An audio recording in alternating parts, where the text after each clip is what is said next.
여러분 안녕하십니까? 우리 옆 사람과 함께 사랑의 인사 나누도록 하겠습니다.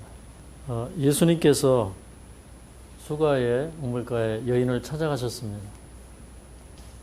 근데 이제 왜 예수님이 그 사마리아 지역에 유대인들하고는 아주 상종을 안 하는, 정말 유대인들이 더럽게 여기는 그런 지역을 찾아가시고 또 그 지역에서 어떻게 보면 인간적인 측면에서 볼 때는 가장 더러운 삶을 살고 버려졌다고 생각이 되는 한 여인을 찾아가셨는가?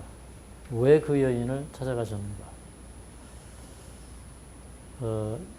요한복음 4장에는 예수님이 그 여자를 이렇게 탁 집어서 찾아가신 이유를 설명하고 있습니다. 여러분은 그 이유가 무엇이라고 생각하십니까? 수가의 우물가에 있는 여인을 예수님께서 찾아가신 그 이유가 뭘까요? 여기 그 본문 가운데 보면 이제 요한복음 4장을 우리가 펴서 조금 이따 이제 읽으면서 우리가 살펴보도록 하겠는데, 그 4장 23절에 보면 이런 말씀이 있어요. 아버지께 참으로 예비하는 자들은 신령과 진정으로 예배할 때가 오나니 곧 이때라. 아버지께서는 이렇게 자기에게 예배하는 자들을 찾으시느니라. 여기 보니까 아버지가 찾으시는 분, 하나님이 찾으시는 사람은 어떤 사람이냐면 신령과 진정으로 예배하는 사람들. 그러면 오늘 이 시간에도 우리가 이 신령과 진정으로 예배하면 하나님이 우리를 찾으실까요? 찾아오실까요? 그렇습니다. 저는 이제 이 말씀을 펴면서 이런 생각을 합니다. 지금 이제 잘 회복되고 계시는 분들도 계시고 또 몇 분은 아주 고전을 하고 계시는 분도 계십니다. 이상하게 잘 이 회복이 안 되는 것 같고 좀 몸이 힘든 것 같고 이제 이런 분이 계셔요. 그런데 이 말씀 가운데 보니까 뭐라고 했냐면 하나님은 신령과 진정으로 주님을 찾는 사람을 찾으신다는 거예요. 그리고 이 찾으신다고 하는 얘기는 우리가 그 하나님을 어떻게 찾아가서 하나님을 만날 수 있을까? 이런 생각을 할 수가 있습니다. 하나님은 과연 나를 아실까? 내 기도가 하늘에 상달되고 있을까? 이런 생각을 할 수 있는데, 근데 역으로 하나님께서는 뭐라고 하시냐면 찾는 거는 내가 찾고 있다 이 말이에요. 어떤 사람을 찾고 있다는 거예요? 신령과 진정으로 예배하는 사람. 이 신령과 진정이라는 것은 우리 이 개역성경의 신령과 진정이라고 하는 것은, 이 신령이라고 하는 것은 이렇게 그 마음으로, 영으로, 그리고 이제 진정으로라고 하는 것은 온 마음으로, 진실한 마음으로, 뭐 이런 여러 가지 복합적인 뜻이 있지만, 그러나 이제 이것을 김정식 성경에는 성령과 진리로 이렇게 얘기를 하고 있어요. 그러니까 뭐 영으로 이렇게 번역을 하기도 하지만 사실은 영이라고 하는 건 이제 성령을 얘기하는 것이고, 그래서 성령과 진리로 하나님을 예배하는 자들을 찾으신다 이 말입니다. 그러면 성령과 진리로 예배한다는 것은 무엇인가? 성령이 우리 마음에 계속 역사하시죠. 무엇을 위해서 역사하십니까? 성령이 무엇을 위해서 역사하십니까? 성령이 하는 일은 참 많은 일을 하시겠지만 특별히 그 성령이 역사하시는 것은 우리 마음의 변화와 거듭남을 위해서 역사하십니다. 그래서 성령은 능력을 행위해서 받는 것이 아니라 성령은 하나님의 사람이 된 사람에게 하나님께서 하나님의 도구가 더 능력 있도록 하기 위해서 성령을 부어주시는 거예요. 근데 이 성령의 역사는 그렇게 우리에게 능력과 은혜를 주시기도 하시지만, 그러나 무엇보다 성령의 역사는 우리의 마음의 변화를 위해서 있는 것입니다. 그래서 그러면 우리가 이 진리를 받아들일 때 그 진리가 우리를 변화시켜야 돼요. 예. 그게 이제 이 성령과 진리로 예배하는 경험입니다. 그러니까 이 세상에는 진리를 목말라하고 찾는 사람이 있어요. 위대한 사람은 진리를 찾는 사람이에요. 그러면 진리는 누가 가지고 있냐면 진리에 목마른 사람, 진리를 구하는 사람. 이제 제가 이런 진리에 대해서 자주 얘기를 합니다. 그런데 정말 진리를 찾는 사람은 많지 않아요. 예를 들어서 내가 정말 원하는 책을 갖고 싶다. 그러면 그 책을 갖기 위해서는 어떻게 해야 될까요? 투자를 해야 돼요. 그죠? 그 책을 사야 돼요. 사실 저희가 여러분에게 소개해 드릴 만한 좋은 책들이 너무 많아요. 근데 이런 책들을 이제 막 무료로 공급할 수 없을 만큼 이제 책값이 있죠. 그래서 이제 저는 여러분들이 이걸 사서 읽으시기를 바래요. 제가 그 대학원 다닐 때 그 연수원에 우리 대학원생들이 다 갔습니다. 그런데 한 광고가 나왔어요. 저 미국에서 아주 좋은 책이 이렇게 그 장서로 해서 세트로 나왔는데 이 책이 그 당시에 50만 원이에요. 근데 이것이 이제 그렇게 많은 세트가 아니고 이렇게 몇 세트 남아있던 걸로 기억을 합니다. 그런데 이 책이 필요한 사람은 손을 들라 그렇게 얘기를 해요. 근데 제 마음속에 아주 깊은 투쟁이 있었어요. 그 당시에 50만 원이라고 하는 돈은 한 달 월급이에요. 한 달 월급을 받아야 50만 원 정도, 그것도 좀 뭐 잘 받는 사람의 월급이 50만 원이에요. 근데 제가 그때 마음속에 투쟁이 있었어요. 근데 제가 이 믿음 생활을 하면서 경험한 것은 가지고 가면 내 것이 된다는 거예요. 이런 때 믿음을 활용할 필요가 있다는 생각을 했어요. 근데 그때 제가 얼만큼 어려웠냐면 이제 뭐 독학을 하다시피 해서 대학원을 다니고 또 주말에 이 시골교회 갔다가 또 시골집에 가면 어떤 때는 어머니 아버지가 돈이 없어서 차비를 잘 못 주는 때예요. 근데 제가 뭐 아르바이트를 몇 개씩 하고 정말 하루하루 이렇게 밥을 먹는 게 힘든 그런 시절이에요. 근데 뭐 50만 원은 커녕 5만 원도 없습니다. 근데 그때 저는 제 경험에 의해서 믿음을 활용하기로 결심을 했어요. 그리고 제가 그 책을 선택을 했습니다. 손을 들었어요. 거기 뭐 목회를 하시다 오신 목사님들도 계시고 또 그런 책이 한국에 아직 이렇게 나온 적이 없어요. 그리고 이제 신학생들이 많았어요. 광당을 꽉 채울 만큼의 많은 사람들이 있었는데 근데 그때 손을 든 사람이 저하고 뭐 또 한 사람이 있었던가 이 정도밖에 손을 안 들었어요. 그리고 저는 이제 그 책을 장서의 책을 한 이만한 그 책을 분량의 책을 가지고 왔습니다.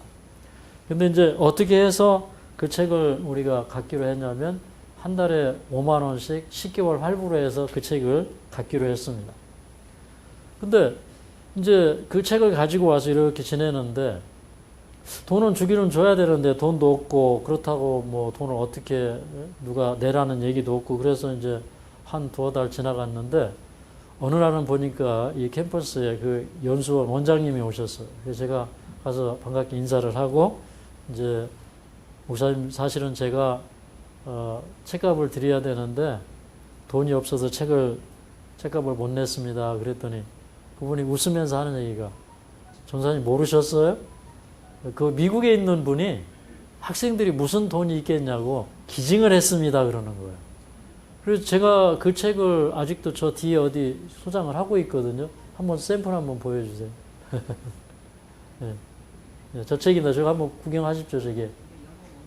네, 저게 한 열 몇 권 되는 책이에요. 굉장한 분량의 책입니다. 근데 저 안에 굉장히 많은 보화들이 들어있어요. 제가 그랬던 적이 있습니다. 그래서 여러분 이 진리를 찾으시기 바라요. 진리가 그렇게 소중해져야 됩니다. 그리고 제가 이제 한 번은 또 이런 적이 있습니다. 점심시간이 이제 다 돼가는 시간에 이제 그 대학원 같이 공부하는 그 전사님 한 분이 저한테 이렇게 얘기를 했어요. 전사님, 제가 요즘에 이 문사전도를 하고 있는데,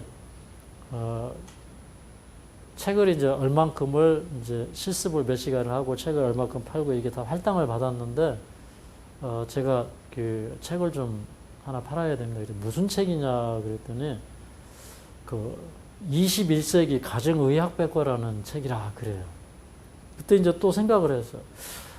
이 책을 가지고 있으면 앞으로 의료 선교하는데 참 도움이 많이 되겠다. 이제 그 생각이 들 때 그분이 이렇게 얘기를 해요. 뭐 이 책이 원가가 얼마고 제가 이 책을 팔은 다음에 그래도 11금은 내야 되고 해서 저한테 98,000원이 필요합니다. 그래요. 근데 제가 일주일 생활비 10만 원짜리 수표 한 장 딱 있었어요. 그게 저의 가진 모든 것이었어요. 근데 그날 저는 또 고민을 했습니다. 그런데 이때 또 믿음을 활용을 해야 될 때이다. 하나님께서 이제 나에게 주시는 축복이다 생각을 하고, 좋습니다. 그러면 제가 그 책을 사겠습니다. 그리고 이제 10만 원짜리를 내어줬어요. 그 자리에서. 그랬더니 이분이 난 98,000원만 있으면 된다. 그래서 아니라고 10만 원 받으라고. 그리고 이제 있었어요. 근데 이제 집에 갈 차비도 없고 점심값도 없고 일주일 생활비도 없고 아무것도 없어요. 그래서 이제 점심시간은 되었는데 어떻게 이제 좀 식사를 해야 되겠는데 배에서는 꼬록 소리가 나고, 이제 누가 아는 사람이 이제 지나가면 그 사람을 이제 따라 붙어서 이제 빈대를 붙어서 점심을 이제 얻어먹으려고, 그리고 이제 두리번 하고 있는데, 그날따라 또 아는 사람이 잘 안 지나가요. 배는 고픈데.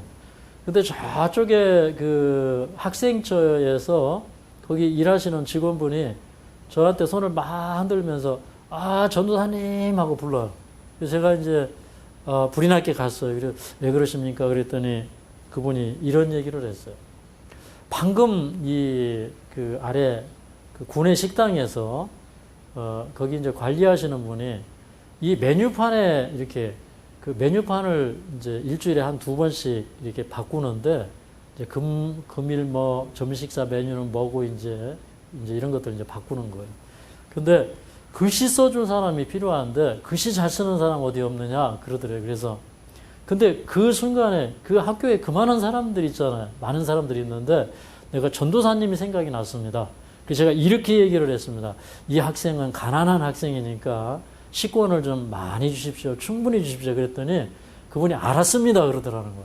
그래서 이제 저는 이제 제가 이 책을 선택을 하고 그 책을 사는 순간에 하나님께서 그 역사를 이미 이루시고 계셨던 거예요. 그래서 제가 이제 갔습니다. 갔더니 내가 이런 부탁을 받았는데 앞으로 식권을 내가 충분히 주겠노라고. 그래서 거기에서 이제 원래는 점심만 얻어 먹어야 되는 식권인데 아침에 가서 먹고 점심에 가서 먹고 저녁에 가서 먹고요. 그리고 또 또 지인들이 오면 또 식권이 충분하기 때문에 그걸 내고 또 밥을 사주고 뭐 이러면서 이제 몇 개월을 지냈는데 제가 책을 산 것에 몇 배를 받았습니다. 그래서 저는 이제 이렇게 생각을 합니다. 진리를 사모해야 돼요. 무엇이 정로인가 알아야 돼요. 주님의 음성 듣기를 사모해야 돼요. 그래서 저는 이제 이 복음을 전하는 사람으로서 어떻게 사는 것이 바르게 사는 것인가? 무엇이 주님의 뜻인가? 무엇이 진리인가? 성경은 무엇을 얘기하는가? 오늘 이 시대에 하나님께서 우리에게 주시는 말씀이 무엇인가? 이것을 수없이 찾는 거예요. 우리도 그런 찾는 그런 마음이 있어야 돼요. 그런 갈증이 있어야 돼요. 나의 모든 것을 다 내려놓고라도 그 진리를 사기 위한 그런 마음이 있어야 돼요. 근데 너무나 많은 사람들이 그런 마음이 없어요. 기독교면 다 똑같은 기독교인 줄 알아요. 종교면 다 똑같은 종교인 줄 알아요. 근데 절대 그렇지 않아요. 모든 사람을 다 포용하고 모든 사람에게 사랑을 주고 관대함을 베풀고 그것은 우리가 살아가는 자세예요.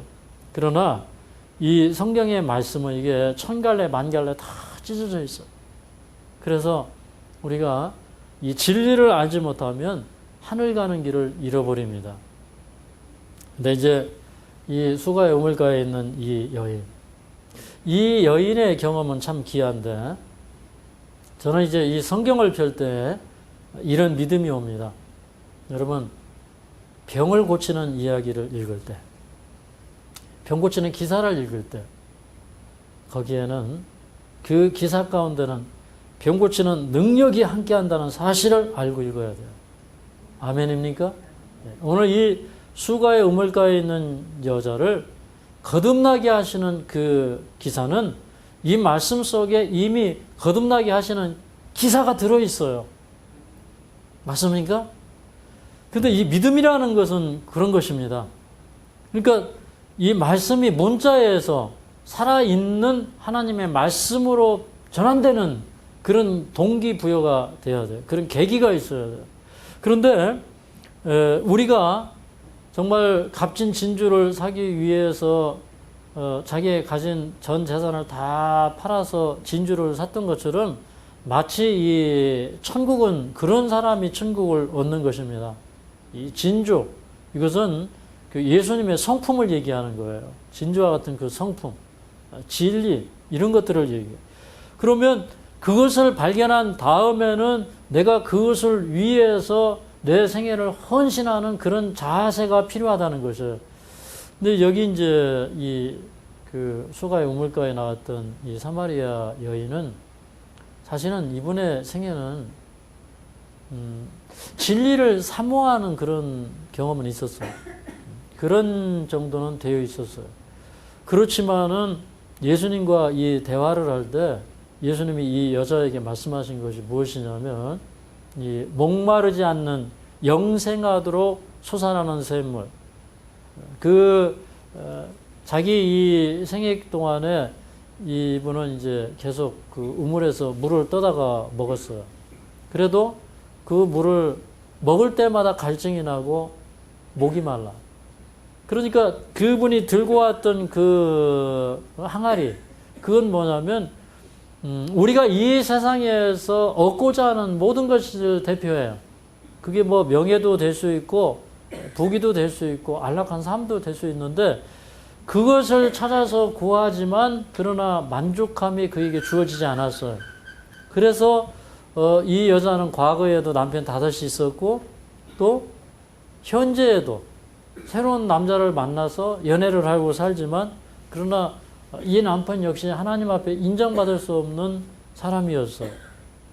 근데 그런 삶을 살아가고 있었지만 그러나 이 여자의 마음속 깊은 곳에 기억하고 있는 것이 있었는데 이 여자는 그래도 메시아가 오기를 기다렸다고 하는 것이에요. 그래서 그 여자가 이제 이런 얘기를 하죠. 여기 그 25절에 보면 이제 요한복음 4장 25절 우리 좀 펴서 읽어보도록 하겠습니다. 요한복음 4장 25절. 여자가 가로되 메시아 곧 그리스도라 하는 이가 오실 줄을 내가 아노니 그가 오시면 모든 것을 우리에게 고하시리라. 그러니까 이 여자가 그런 삶을 살았음에도 불구하고 메시아 곧 그리스도가 오실 것을 믿고 기다리던 사람이었어요. 그러면서 뭐라고 하냐면 그가 오시면 모든 것을 우리에게 고하시리라. 이 말씀은요. 신명기 18장 15절하고 18절에 있는 말씀을 이제 축약한 말씀이라고 그렇게 이해할 수 있어요. 우리 그 신명기 18장 모세 이야기가 여기 15절에 기록되었는데 하나님을 대면해서 말했고 또 하나님의 이 친구였던 이 모세가 이렇게 얘기합니다. 15절에 함께 읽도록 하겠습니다. 시작. 내 하나님 여호와께서 너희 중 내 형제 중에서 나와 같은 선지자 하나를 너를 위하여 일으키시리니 너희는 그를 들을지니라. 자, 18절입니다. 시작. 내가 그들의 형제 중에 너와 같은 선지자 하나를 그들을 위하여 일으키고 내 말을 그 입에 두리니 내가 그에게 명하는 것을 그가 무리에게 다 고하리라. 그러니까 이제 여기 뭐 선지자로 얘기를 했지만 그러나 이제 이 말씀은 그 오실 메시아에 대하여 가리키는 그런 말씀이에요. 이제 예수님은 선지자요, 제사장이요, 또 왕이셨어요. 그런데 이제 그분이 오시면 하나님께서 내가 그에게 명하는 것을 그가 무리에게 다 고하리라. 그러니까 무리에게 고할 말씀. 그러니까 이 세상에 진리를 찾는 메시아를 찾는 사람들에게 하나님께서는 모든 말씀을 다 해주시기를 원하십니다. 근데 이 여자는 그것을 기다렸어요. 그러니까 이 신앙이라고 하는 것은 무한한 잠재력을 가지고 있어요. 그래서 우리의 신앙이 좀 약하고 또 반신반의하고 또 그냥 한쪽에서만 이렇게 늘 소원하고 갈망하는 그런 상태에 놓여 있을지라도, 그러나 우리 마음을 진정으로 주님 앞에 굴복하고 드리는 순간에 그 메시아가 우리에게 임하는 그런 경험이 일어나는 것입니다. 그래서 그분이 뭐라고 하든지 그것을 다 들을 수 있는 그런 마음의 준비가 되어 있어야 돼요. 그러니까 진리는 이런 것입니다. 그 요한복음 17장이던가요? 뭐 요한복음 어디던가요? 거기 보면 이런 17장은 아닌 것 같고 이런 말씀이 있어요. 너희가 내 말을 순종하려고 하면 이것이 하나님께로부터 온 진리인지 알리라. 그런 말씀이 있죠. 근데 이제 그 말씀은 이제 무슨 말씀이냐면 이런 거예요. 우리가 그 하나님의 말씀을 순종하려고 갈급한 마음으로 성경을 펼칠 때 그 성경이 이해가 되기 시작해요. 맞습니까? 네. 우리가 그 성경 말씀을 볼 때 이 말씀이 정말 하나님께로부터 온 말씀이라는 이 사실을 알려면은 우리가 하나님의 말씀을 순종하고자 하는 그런 마음이 있어야 돼요. 요한복음 7장 17절에 보면 이런 말씀이 있는 거예요. 사람이 하나님의 뜻을 행하리 하면 이 교훈이 하나님께로부터 왔는지 내가 스스로 말함인지 알리라. 이 말씀이에요. 네. 이 말씀 굉장히 중요하죠. 사람이 하나님의 뜻을 행하려 하면 이 교훈이 하나님께로서 왔는지 내가 스스로 말함인지 알리라. 유대인들이 예수님을 시험할 때 이제 예수님께서 너희가 내 말을 이렇게 하나님 말씀을 진정으로 순종하면 내 말이 이제 하나님께로부터 온 말인지 너희가 알게 될 것이다. 이렇게 얘기했어요. 그러니까 이 진리는 반드시 그래요. 그래서 이게 신령과 진정으로 하나님을 예배하는 경험은 순종하려고, 내가 정말로 변화되고 새로워지고 깨어지려고 말씀을 보는 겁니다. 그러면 거기에 굉장한 능력과 파워가 임합니다. 네. 여기 그 요한복음 4장에 있는 이 전체적인 줄거리를 제가 좀 읽어가면서 또 한번 훑어가도록 그렇게 하겠습니다. 예수님께서 그 유대 지역을 떠나서 여기 그 갈릴리로 내려가실 때 이 사마리아를 통과해서 이제 가십니다. 근데 보통은 이제 이 유대 지역에서 갈릴리를 갈 때 사람들은 질러 가면은 사마리아로 해서 쉽게 갈 수 있는데 유대인들하고 사마리아인들하고 앙숙이기 때문에 이렇게 요단계곡 쪽으로 이렇게 삥 돌아서 가는 거예요. 근데 예수님은 그 길을 택하지 아니하시고 이제 이 직진길을 택하셨어요. 그런데 이제 거기 이제 예수님이 갈릴리로 가시게 되는 배경을 이제 이 4장 초반부에 설명하기를 이제 이 바리새인들이 이렇게 얘기하는 겁니다. 이 예수님의 제자들이 이제 이 침례를 준 숫자가 저 요한의 제자들이 침례를 준 숫자보다 많다. 이제 이런 얘기를 해요. 그러니까 뭐냐면 이렇게 그 요한의 제자들의 어떤 질투심을 자극시키고 사람들에게 어떤 편견을 조장하고 이제 이런 그 분위기 속에서 그래서 예수님께서 그런 그 유대인들의 그런 그 나쁜 그런 풍토라고 뭐라고 그럴까요? 그냥 그런 분위기를 예수님이 벗어나서 이제 피해 주시는 겁니다. 그래서 이제 저 갈릴리 지역으로 내려가실 때 예수님께서는 가시는 길에 사마리아를 통과하시려고 하는 목적을 갖고 계셨어요. 거기 누구 만나려고요? 한 여자를 만나기 위해서. 그렇게 이제 가시는 겁니다. 근데 이제 그 예수님이 유대를 떠나서 이 세겜이라고 하는 우물이 있는 그 지역까지는 이제 제가 이 주석을 보니까 약 24km에서 32km 정도의 거리예요. 그러니까 이 여자를 만나서 얘기를 시작한 때가 정오쯤이에요. 그러니까 한 24km에서 한 32km. 이 정도 길을 걸어가려고 하면 새벽 일찍 일어나가지고 걸어가야 정오쯤에 도착할 수 있는 길이에요. 그러니까 이렇게 먼 길을 도보로 걸었기 때문에 뭐 다리도 아프고 참 피곤하고 더군다나 이제 배도 고프고 이제 그런 상황 속에 예수님께서 이 사마리 우물가에 이제 오셨습니다. 근데 오셨는데 우물가에 이제 예수님이 갈증이 나고 또 지치고 또 한낮에 그 해는 뜨겁고 한제 그런 상황에서 예수님이 이렇게 그 물에 앉으셨을 때 정말 목은 마른데 지금 두레박도 없고 그런 처지에서 사마리아 여자 하나가 이 정오에 물을 길러 왔어요. 여러분 물 길러는 보통 언제 갑니까? 아침에. 그렇지 않으면 시원한 저녁에 갑니다. 아침이나 저녁 시간에 되게 이제 물을 길러요. 우리 어릴 때 다 이렇게 물을 길러다 먹었어요. 저도 우리 그 동네에 이제 우물이 있기는 있었는데 집 가까운 곳에. 근데 그 물은 어떻게 이제 장마 때 비가 조금 많이 오고 그러면 이제 산에서 흙탕물이 내려오고 그래서 물이 더러워지고 막 그래요. 그러면 이제 물이 없어서 집에서 이렇게 우리는 그 광산촌이었기 때문에 집에서 이렇게 한참 내려가야 돼. 이렇게 언덕도 굉장히 심해요. 근데 저 밑에 가가지고 이렇게 그 물찌개 이렇게 지고 가가지고 이렇게 두레박질을 해가지고 이제 물을 퍼오고 이제 그렇게 해요. 근데 대개 이제 아침에 가서 이제 물을 길러 왔는데, 근데 이 여자가 정오에 나온 것은 이 남편이 하도 많이 바뀌다 보니까 동네 창피해가지고 이 여자가 나올 수가 없는 거예요.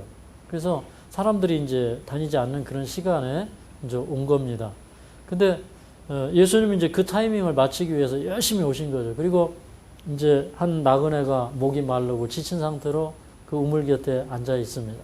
근데 이 여자는 나그네를 이제 눈길도 주지 않고 그리고 이제 두레박질을 해서 항아리에 물을 채워서 그리고 이제 머리에 이고 가려고 합니다. 그때 예수님이 여보시오, 나에게 물을 좀 한 잔 주십시오. 그랬더니 이 여자가 깜짝 놀라가지고 얘기합니다. 아니, 원래 유대인들은 이 사마리아 사람을 상종하지 않는데 당신은 어떻게 유대인으로서 사마리아인 여자에게 나에게 물을 달라고 하십니까? 이렇게 얘기해요. 그랬더니 그 예수님께서 이렇게 얘기하십니다. 자, 조금 더 정확성을 기하기 위해서 여기 4장 10절을 좀 함께 읽어보도록 하겠습니다. 4장 10절 시작. 예수께서 대답하여 가라사대 내가 만일 하나님의 선물과 또 내게 물 좀 달라 하는 이가 누구인 줄 알았다면 내가 그에게 구하였을 것이요 그가 생수를 내게 주었으리라.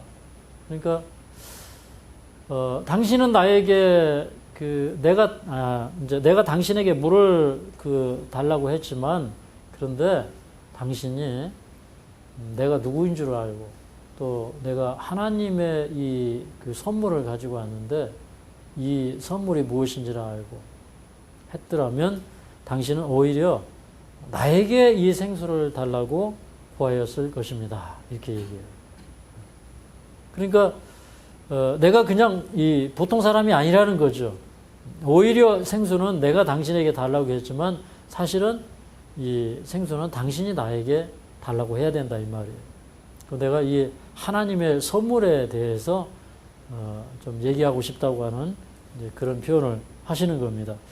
근데 이제 이 여자가 그 얘기를 들은 다음에 이게 이제 그 영적인 것을 얘기하는 줄을 몰랐어요. 그래서 아니 여보시오, 이 우물은 깊고 그 다음에 물기를 두레박도 없는데 당신이 어떻게 뭐 이 물을 길어서 나한테 줄 수 있겠습니까? 아니면 뭐 이 우물이라고 하는 이 물은 우리 조상 야곱이 준 우물인데 그렇게 얘기를 해요. 야곱의 우물. 근데 이제 지금도 이 우물이 있답니다. 그래서 지금도 이제 이 우물은 명확하게 알려져 있고, 그 다음에 그 그리심산 그 밑에 이 수도원이 있는데 그 수도원이 이 물을 끌어다가 이렇게 쓴대요. 지금도 이 물이 있다고 합니다. 그러면서 이제 이 우물의 깊이가 33m예요. 33m. 그러니까 굉장히 깊은 물이죠. 그죠? 지금은 뭐 그냥 대공 뚫으니까 그냥 쫙 뭐 몇백 미터까지 내려가지만, 근데 그때 당시에 이게 우물이 33m. 대단한 깊이입니까? 그러니까 그때 그 우물을 이렇게 파서 그 좋은 물을 얻어가지고 준다는 거는 그거는 정말 대단한 것이에요. 그걸 또 이 파서 또 후손들이 계속해서 먹고, 이 사람들은 자기네가 이제 야곱의 후손이라고 이렇게 여기는 거죠. 그러니까 우리 조상 이 야곱이 준 물인데 당신이 그 야곱보다 더 크니까 이렇게 물어보는 겁니다. 그때 이제 예수님이 이렇게 얘기합니다. 13절, 14절 읽겠습니다. 시작. 예수께서 대답하여 가라사대 이 물을 먹는 자마다 다시 목마르느니와 내가 주는 물을 먹는 자는 영원히 목마르지 아니하리니 나의 주는 물은 그 속에서 영생하도록 솟아나는 샘물이 되리라.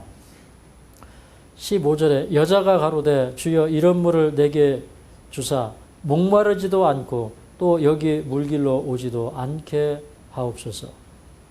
이 여자가 이런 물이 있다고 그러니까 야, 그러면 좀 이 물을 나에게 주십시오. 이렇게 얘기를 하는 겁니다. 근데 예수님이 이제 이 물을 드리기 위해서 오신 거예요. 주기 위해서 온 거예요. 이 여자에게 이 물을 줄 것이에요. 그런데 그 우물을 주려면, 다시 말해서 이 여자가 이 영원히 목마르지 않는 이 생수를 받아 마시려면 한 가지 문제가 해결되어야 했습니다. 예수님이 그에게 아주 진지한 얘기를 하십니다. 뭐라고 그랬어요? 가서 내 남편을 불러오라. 그렇게 얘기했어요. 그러니까 지금 이 여자가 가장 그 부끄러워하는 부분이기도 하고 숨기려고 하는 부분이기도 해요.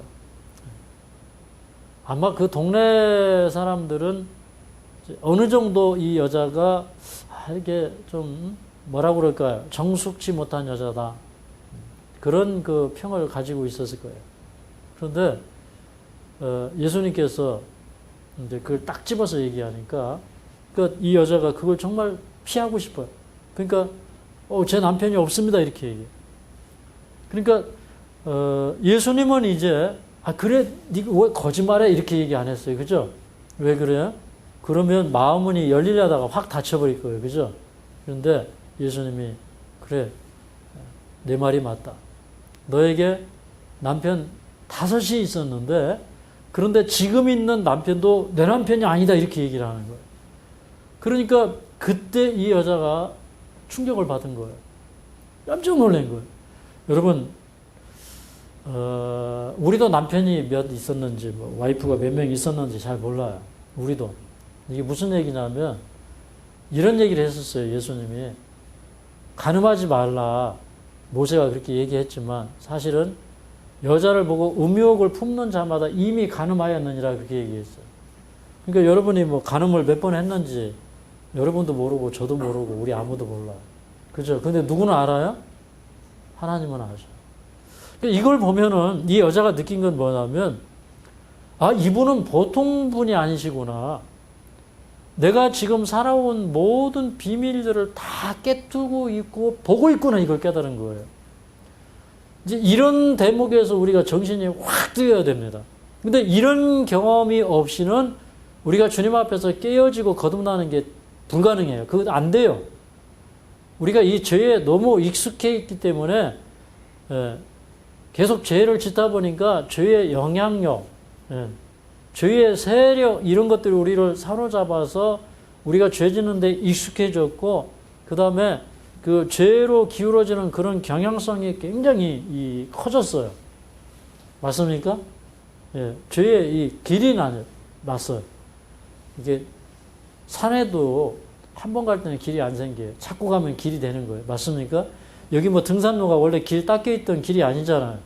자꾸 다니다 보니까 등산로가 되고 또 뭐 그 등산로를 조금 더 확장하기 위해서 작업을 많이 하기는 했는데 예, 자꾸 다니니까 등산로가 되는 거예요. 그러니까 당신의 남편을 불러오라.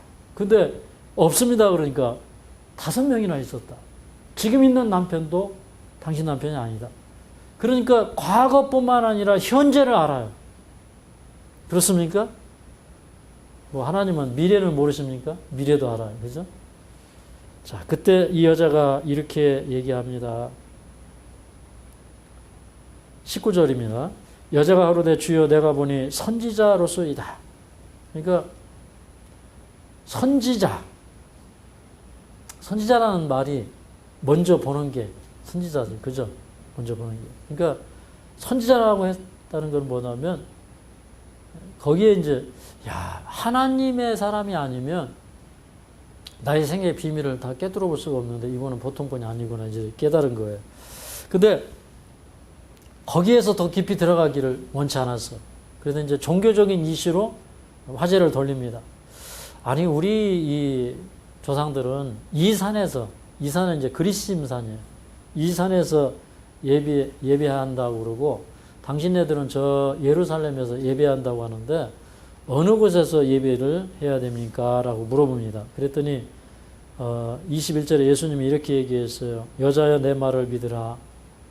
이 말은 굉장히 사실은 중요한 얘기예요. 이제 이런 표현은 예수님이 처음 하신 거예요. 유일하게. 여자여 내 말을 믿으라.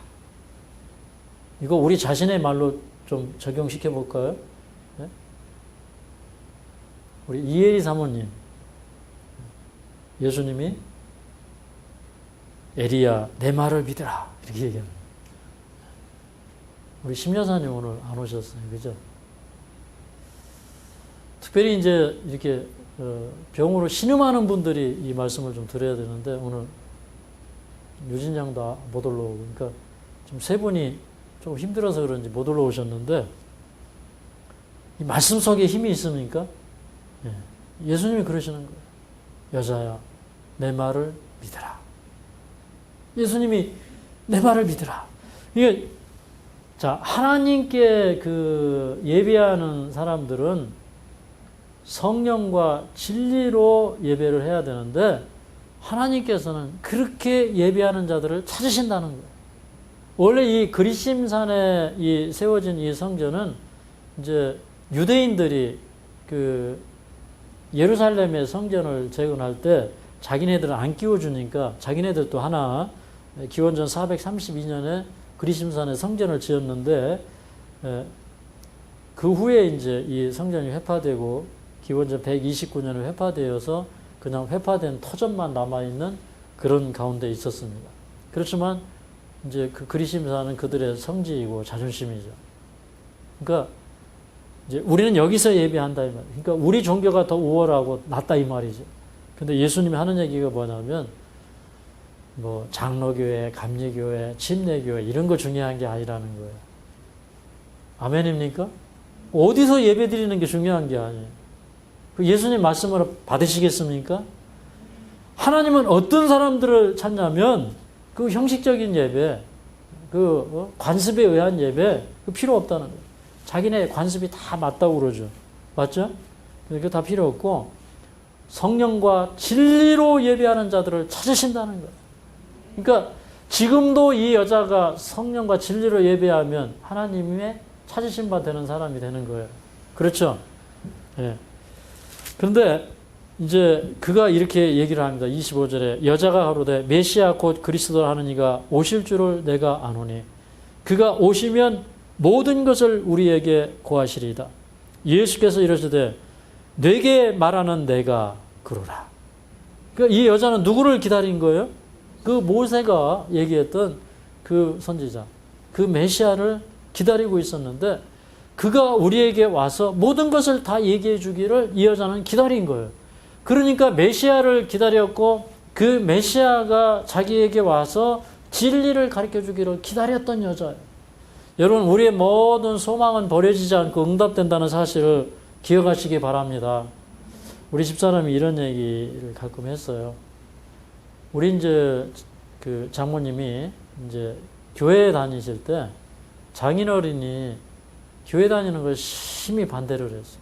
그래서 교회 다녀오면 뭐 성경책 갖다 막 밖에다 집어 던지고 집에서 이제 난리가 나고 핍박을 받고 그러는 거예요. 근데 어느 날은 이제 장인어른이 저희 어머니를 발로 탁 쳤는데 발이 그 찬 발이 어머니 이 몸에 닿기도 전에 다리가 뚱뚱 부어버렸어요. 예. 그리고 이제 뭐 이런저런 계기가 돼가지고 이제 그 장인어른이 그 예수님을 믿게 되었어요. 그런데 그런 이제 환경 속에서 저희 집사람이 자라나면서 뭐라고 했냐면, 야, 우리 엄마가 저렇게 맨날 핍박을 받고 교회 다니고 저러니까 나는 나중에 목사님 부인이 되어야 되겠다. 사모님이 되면은 교회 다닐 때 힘들지 않고 마음껏 교회 다니고 편하게 다닐 수 있으니까 나는 목회자 사모가 되어야 되겠다. 이런 생각을 했대요. 그리고 이제 우리 집사람이 어릴 때 좋아하던 찬미가 외치노라 나 믿는다고 뭐 이렇게 하는 거 있어요? 저 잘 하지는 못해요. 그런데 우리 집사람이 자기는 그 노래가 있대요. 그거 항상 하고 다녔대요. 그래서 지금도 보면 막 목이 터져라 외치죠. 강의할 때만 막 열성적으로 해요. 그러니까 자기 어릴 때에 그 예수님에 대해서 이렇게 외치고 싶은 그런 마음이 있었다는 거예요. 근데 이제 제가 우리 집사람을 만날 때는 거의 어떤 그 자기가 어릴 때 가지고 있던 그런 소망이 저 마음 깊은 곳에 있었던 것 같아요. 그냥 그때 삶 자체는 그냥 뭐 이렇게 병원 열심히 다니고 살기 바빠가지고 감히 이제 그런 생각 접어놓고 살았던 것 같아요. 근데 그 사마리아 우물가의 이 여자가 자기 마음속 깊은 곳에는 메시아를 기다리고 그 메시아가 오는 그 세상, 그래서 뭔가 자기의 이 그늘지고 어두운 이 세상 속에서 벗어나서 그 빛 가운데서 살고 싶은 그런 소망이 그 사람 속에 있었지만은 이 현실적인 삶에 매여서 자기는 그냥 무력한 존재로서 그렇게 뭐 개가 개목살이 해가지고 끌려가듯이 그렇게 지금 인생에 끌려가는 삶을 살고 있었다고 하는 겁니다. 근데 예수님이 찾아오신 거예요.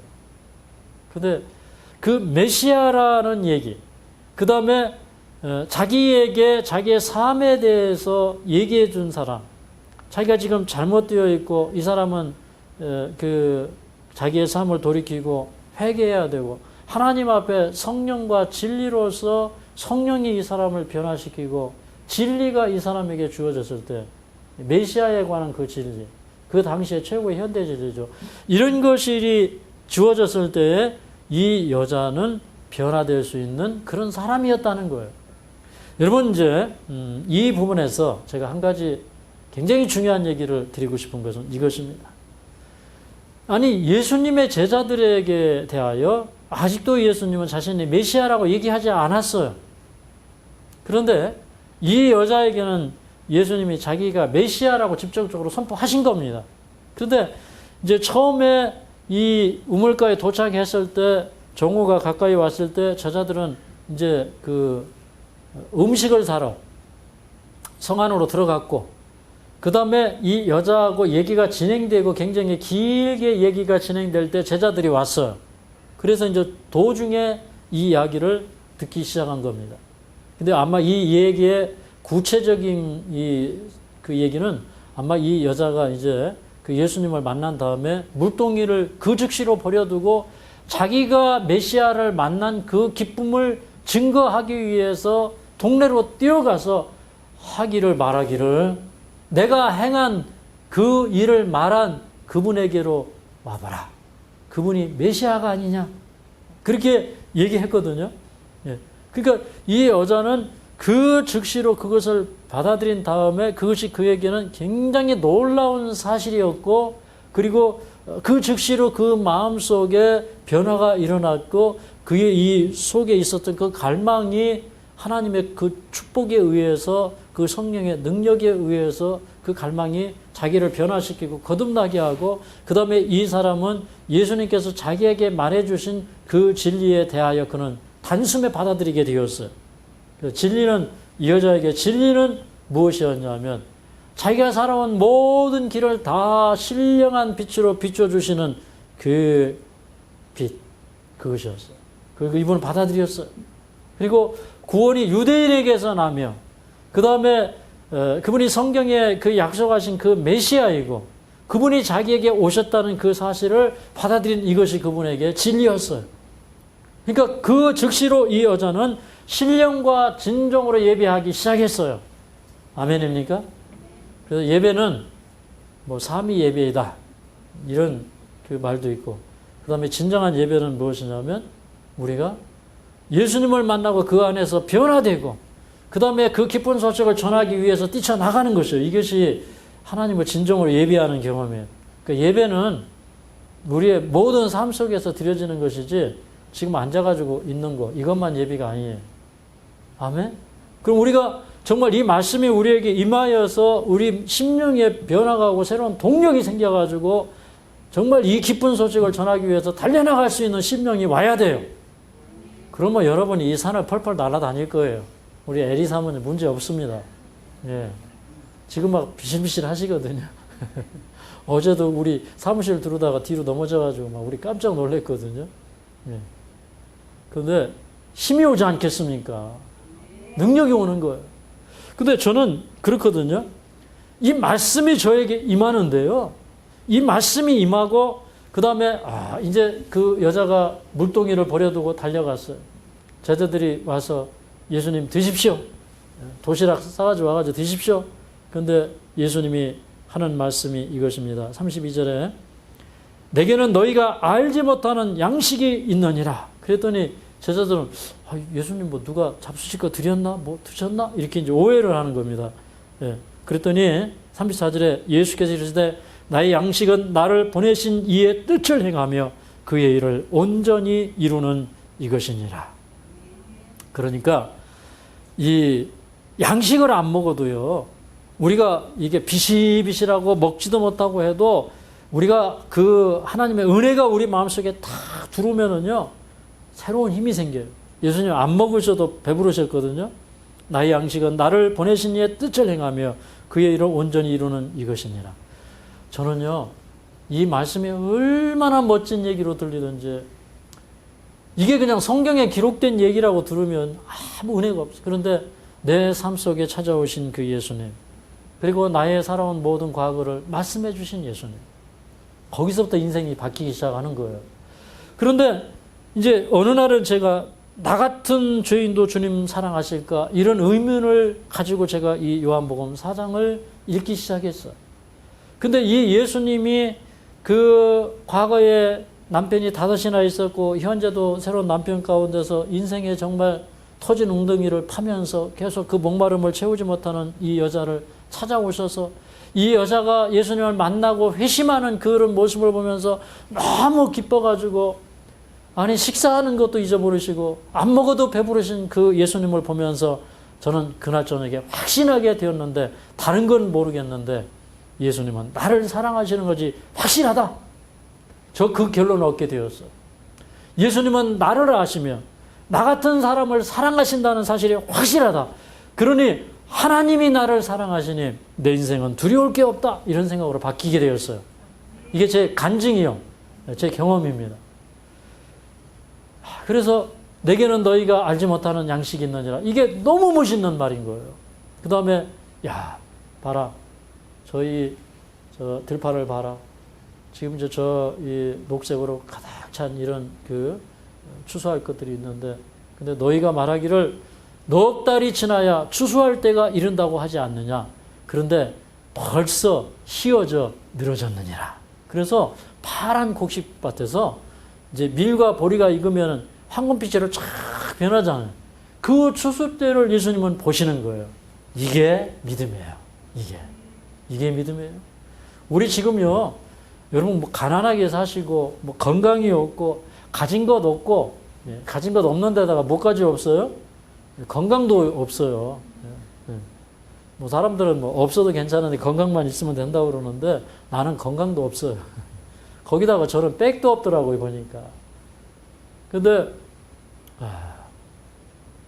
이게 믿음은 뭐냐면요, 휘어져 늘어져 있는 황금 들녘을 바라보는 거예요. 여러분, 내가 오늘 아무것도 없어도 믿음으로 황금 들녘을 보시기 바랍니다. 거기 얼마나 많은 축복이 널려져 있어요. 그러니까 예수님이 그렇게 얘기했거든요. 자, 씨를 뿌리는 자와 거두는 자가 함께 상을 받는다고 얘기했어요. 함께 삭스를 받는다고 얘기했어요. 이 여자는 예수님이 이 여자의 마음속에 씨를 뿌리자마자 결실이 딱 되는 거예요. 놀랍지 않습니까? 이런 사람 하나님이 찾으시는 거예요. 저는 이제 이렇게 생각을 해요. 어떤 사람들은요, 몇 년 예수님 믿어도 개혁이 안 일어나. 그쵸? 이 사람 예수님 믿는 사람인지 안 믿는 사람인지 모르겠어요. 말씀이 들어가도 생수를 먹는 그런 느낌이 하나도 없어요.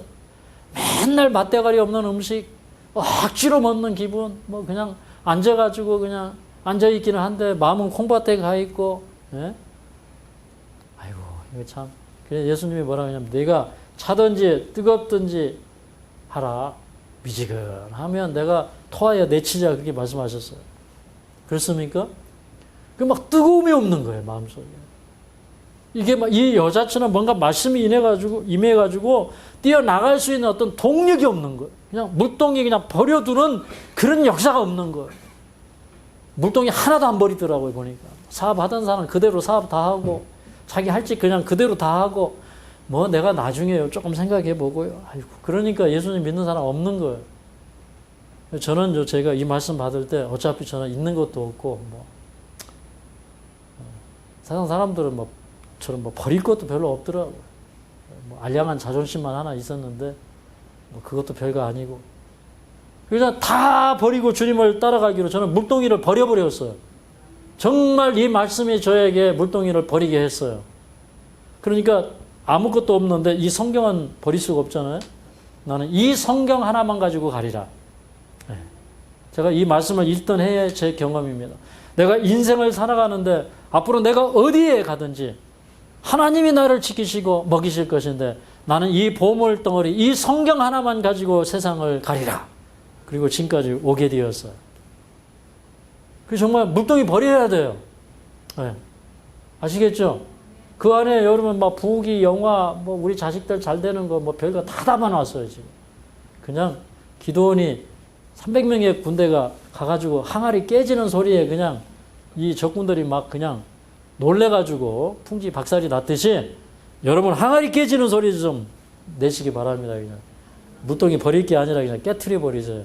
기도원의 300명의 군대처럼. 그러면 역사가 나타나는 거예요. 그 항아리 속에 뭐가 숨겨져 있었어요? 횃불이 숨겨져 있었는데 이게 항아리가 깨져야 횃불이 들어가는 거예요. 맞습니까? 이게 뭐 주의 사업을 하는데 정말 횃불과 같은, 불과 같은 성경의 불은 하나님의 임재를 상징하거든요. 그 불이 오면 우리 속에 막 열성이 생기는 거예요. 정결케 되는 생애의 변화가 일어나는 거예요. 그런 변화가 우리에게 일어나야 돼요. 그래서 저는 이제 이 말씀을 제가 자주 말씀드리는 게 뭐냐면, 아니, 이 말씀처럼 우리에게 변화를 일으키는 말씀이 어디에 있을까? 이 말씀처럼 우리도 변화될 수 있고 새 사람이 될 수 있다는 희망의 메시지가 어디 있을까? 좀 생각합니다. 오늘 이 말씀이 여러분에게 힘과 능력으로 다가오게 되고, 이 수가의 우물가에 예수님 오셨어요. 우리가 지금 다 수가의 우물가에 있어요. 지금 저 밑에서 두레박질 해가지고 뭔가 퍼올려가지고 해보려고 하는 우리 그 예수님 없는 그런 그 인생길에 우리가 다 있습니다. 근데 예수님은 이 우물가에 오시는 거예요. 그것도 어렵게 오셨어요. 수십 킬로 걸어오셨어요.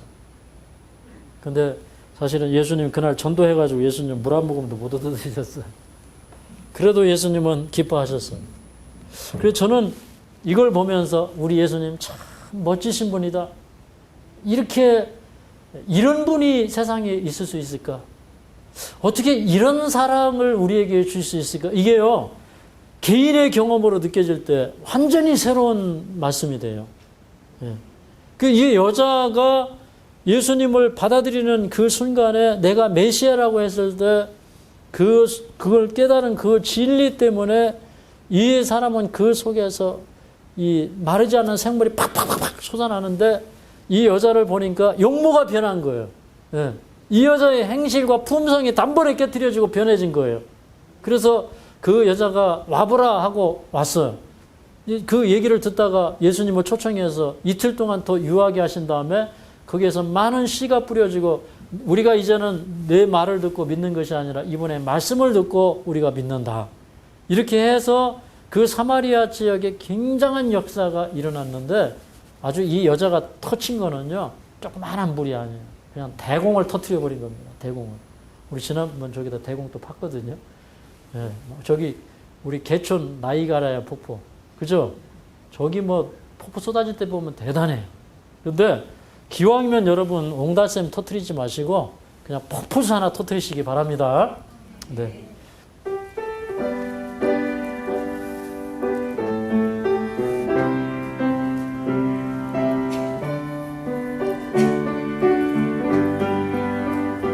온 세상 위하여 나 복음 전하리 만배성 모두 나와서 주 말씀 들어라 죄 중에 빠져서 헤매는 자들아 주님의 음성 곧 듣고 너 구원 받아라 전하고 기도해 매일 증인 되리라 세상 모든 사람들 듣고 그 사랑 알도록 온 세상 위하여 주의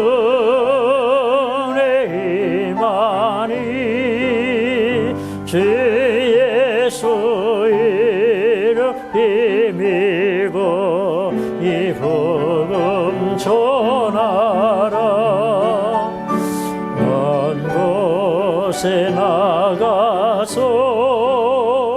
전하지 못해도 나 어느 곳에 있든지 늘 기도 힘쓰리 전하고 기도해 매일 증인 되리라 세상 모든 사람들 듣고 그 사랑 알도록